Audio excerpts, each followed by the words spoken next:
It is impossible not to tarry a moment over this brilliant epic. Napoleon had been at the head of the government for barely 2 years, and already the wounds of the Republic were everywhere cicatrized.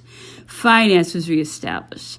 Public instruction had been reorganized. The civil code had been drafted. The Vendée pacified. Union restored to the church. Immense projects for the improvement and embellishment of Paris and the provinces by the construction of roads and canals were already in execution. Peace had been reestablished with the United States, with Austria, with Prussia, with Russia, Bavaria, and the Porte, and with the Barbary regencies, with Naples, Spain, and Portugal, and all these treaties were crowned by the preliminaries signed with England.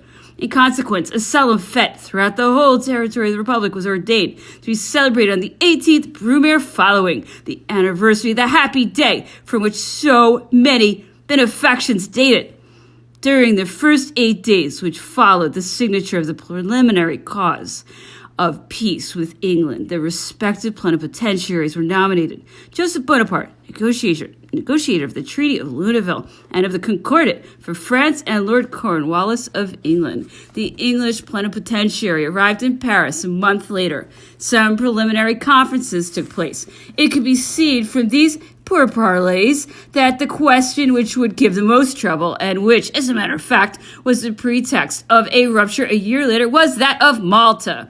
The only point which seemed a matter for discussion was the designation of the third power, which should guarantee the independence of this island. This question was frequently transformed during the progress of the Amiens Congress. The first conferences opened at the beginning of December 1801. Spain and the Batavian Republic intervened in the negotiations. Spain was represented by Chevalier de Sarrat, Spanish ambassador, and the Batavian Republic by Monsieur Schimmelpenninck, plenipotentiary minister, both accredited to Paris. These two ministers were witnesses rather than principals. Chevalier de Sarrat did not come to Amiens nor take any part of the discussions until toward the end of January 1802. The English cabinet, which had wished to force the admission of an English plenipotentiary on the Congress of Luneville, protested against the intervention of the Dutch and Spanish representatives in the Amiens negotiations, alleging the influence exercised by the French cabinet over Holland and Spain.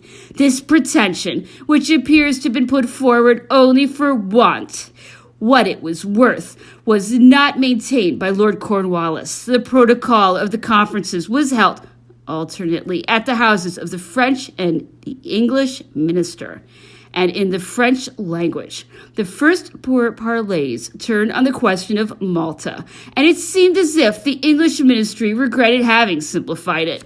The British plenipotentiary appeared to be strongly interested in the future fate of this island. He desired that its protection should be assured by a large foreign garrison. He asked that if the French language were maintained in Malta, English should also be spoken. The French plenipotentiary asked that of the Order of Malta should be converted into a hospitable order instead of being reestablished as a religious and military order, that the fortifications of the island should be leveled, and that it should become a great lazaretto open to all nations trading in the East and on the Mediterranean. The English plenipotentiary refused to consent to the destruction of the fortifications because one clause of the preliminaries stipulated that the island should be restored in its existing state. Since the discussion was not limited to the one point in the preliminary articles, which remained to be settled, that is to say, the designation of the power to which the protection of Malta should be assigned, the scruples which the English cabinet affected, and its respect for the letter of the preliminaries insofar as this island was concerned, were in contradiction with the tricks of every kind which it imagined for the purpose of misrepresenting its spirit. But the English government had secret motives, afterwards unmasked by the rupture of the Peace of Amiens, for refusing to allow dismantling of Malta. This question was turned about in every direction and discussed with a care and a minuteness which ought to have brought about an immediate understanding. But instead of that, Difficulties kept cropping up, not only on this particular article, but on some other points in the treaty under consideration. At last, after long and laborious negotiations, in the course of which the shrewdness and the moderation of the French plenipotentiary were more than once put to the test, the treaty was signed. The same hand which had so judiciously directed the conferences of the Peace of Luneville signed the maritime pacification at Amiens. The definitive treaty confirmed the stipulations of which the preliminaries had laid down the basis. There was a derogation in favor of Holland, who obtained the restitution of the Cape of Good Hope. The Maltese question, so obstinately discussed, was evaded rather than resolved. Malta was to be handed over to the order of St. John of Jerusalem. Neither French nor English was to be the insular language. There was to be a Maltese tongue. The British troops were to evacuate the island in the space of 3 months. Half the garrison was to be composed of Maltese. The King of Naples was to be invited to furnish 2,000 men to complete it. Malta was to be placed under the protection and under the warranty of France, England, Austria, Spain, Russia, and Prussia. Its neutrality was to be proclaimed.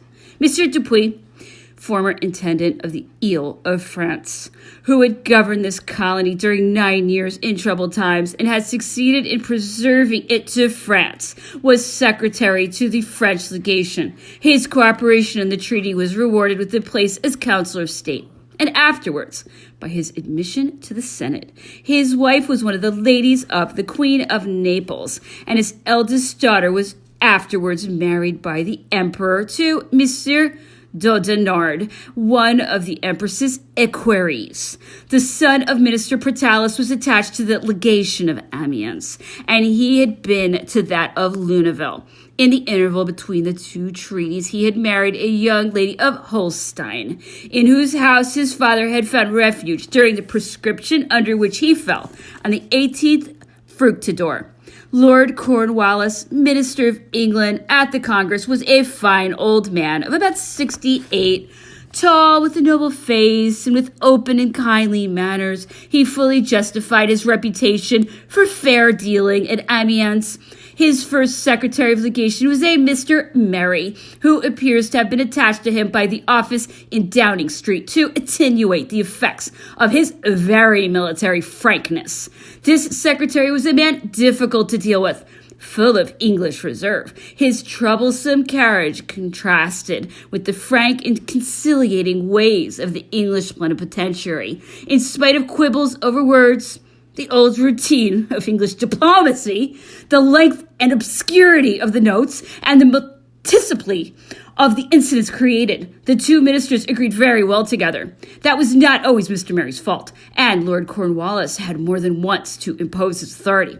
The following act of fair play was the worthy termination of this estimable minister's mission. The protocol of the last sitting had been closed.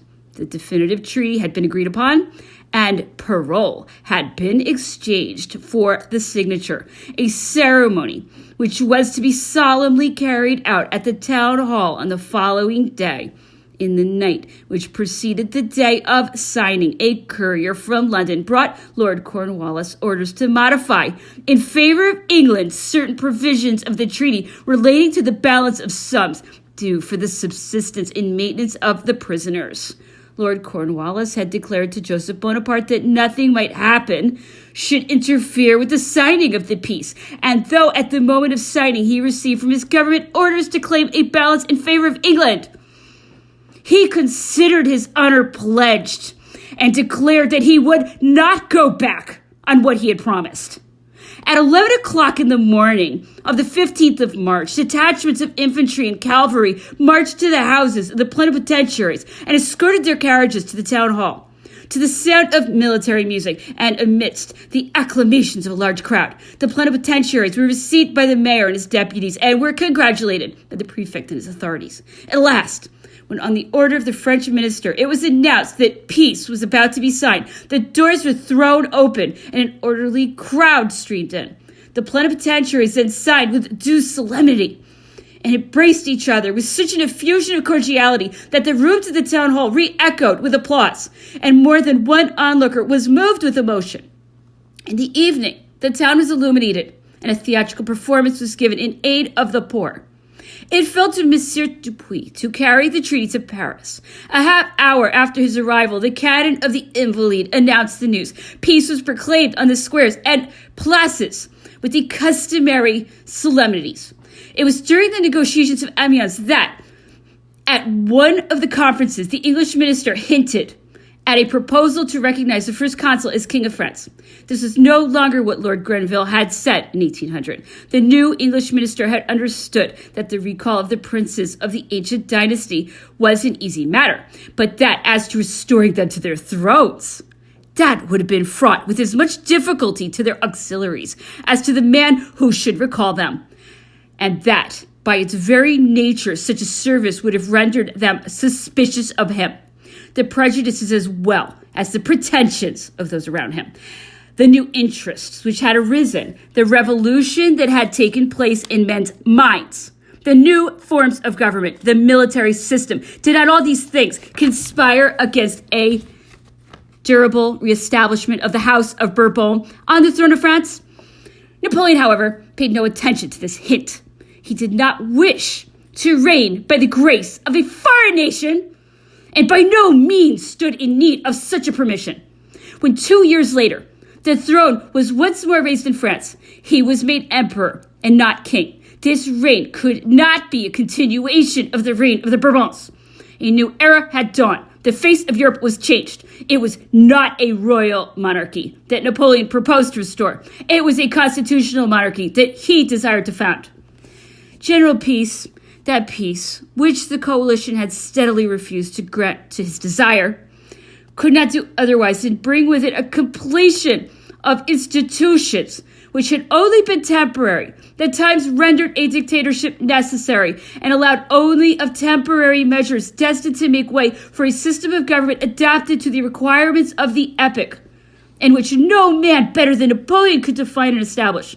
I take real pleasure in mentioning, in this connection, that in a sitting of the Chamber of Deputies on the 3rd of March, 1827, General Sebastiani, speaking on a petition relating to the reestablishment of the jury system in Corsica, gave the imperial government the credit of having suspended, not destroyed, the institution of trial by jury in this department, and added that in general it had only taken temporary measures, which it was one day to abolish.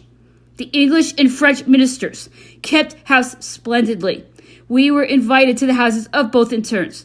Mr. Schimmelpenninck gave tea parties, of which his wife and eldest daughter did the honors. Madame Schimmelpenninck had left a certain reputation for beauty in Paris. She knew how to unite the domestic virtues and the duties of a good mother with her worldly successes.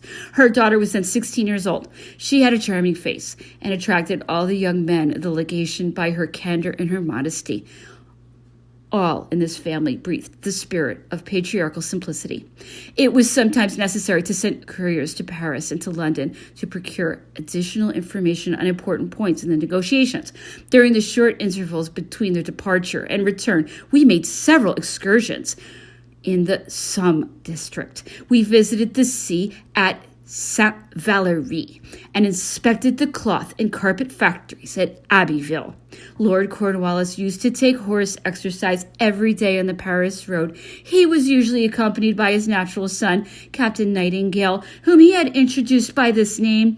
His son, Lord Brougham, and his son-in-law, Colonel Singleton, came to stay with him for some time. After dinner, Lord Cornwallis and Captain Nightingale used to retire to his lordship's chamber and spent the rest of the evening in drinking, according to the English custom.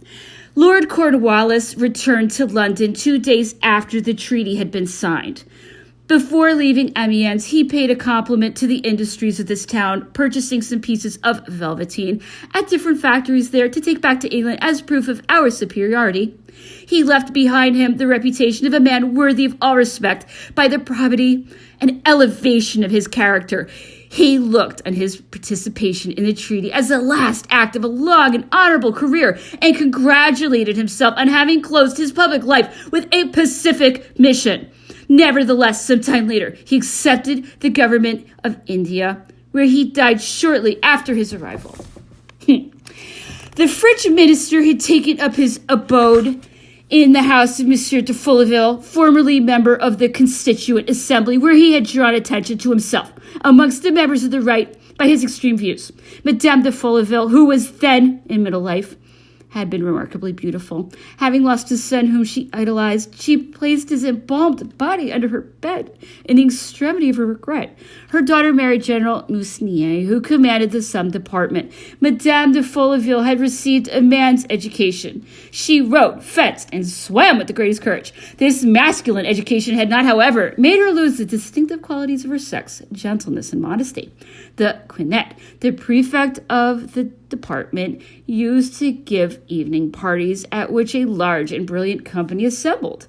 The mayor, Monsieur Dupre, used also to do the honors of his house with considerable good grace. We were invited one day to hear the reading of an unpublished song called L'Ouvrier, the worker, taken from the poem Vert Vert, Green Green.